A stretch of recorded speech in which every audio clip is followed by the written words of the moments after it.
Welcome back to my channel. ఈరోజు మనం మూంగ్ దాల్ ఎలా చేయాలో చూద్దాము. ఒక కప్పు పెసరపప్పు తీసుకొని దీన్ని ఒక 2-3 సార్లు శుభ్రంగా కడుక్కొని 1 అవర్ పాటు నానబెడదాము. ఇలా 1 అవర్ నానిన తర్వాత దీన్ని మనం స్ట్రైనర్లో వేసి వాటర్ మొత్తం వడకట్టుకుందాము.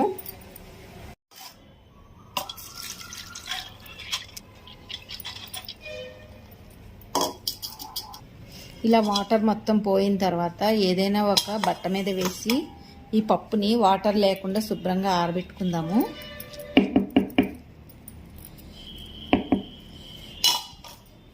తడి లేకుండా ఆరబెట్టుకోవాలి.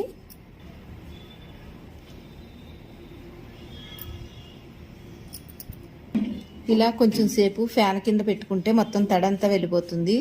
లేదంటే మనకి ఇలా బట్టను పెట్టి ఒత్తుకున్నా సరే తడి మొత్తం వెళ్ళిపోతుంది. మొత్తం తడి లేకుండా ఆరబెట్టుకున్న తర్వాత ఫ్రై చేసుకోవాలి. తడి ఉంటే కనుక ఆయిల్ అనేది పీలుస్తుంది. కుక్కుడు పెట్టుకొని ఫ్రైకి సరిపడినంత ఆయిల్ వేసుకోవాలి. ఆయిల్ మరిగింది కదా, ఇప్పుడు ఇందులోకి మనం స్ట్రైనర్లో కొంచెం కొంచెం పప్పును తీసుకొని ఇందులో పెట్టి మంచిగా ఫ్రై చేసుకుందాము.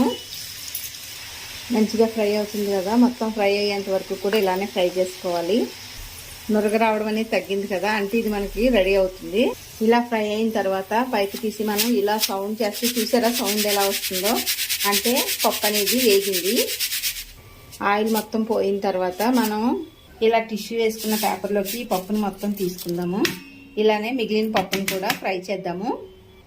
చూసారు కదా, పప్పు అనేది మొత్తం ఫ్రై చేసుకున్నాం కదా. ఇప్పుడు మనం దీంట్లో కొంచెం సాల్ట్ని అలానే కారాన్ని యాడ్ చేద్దాము.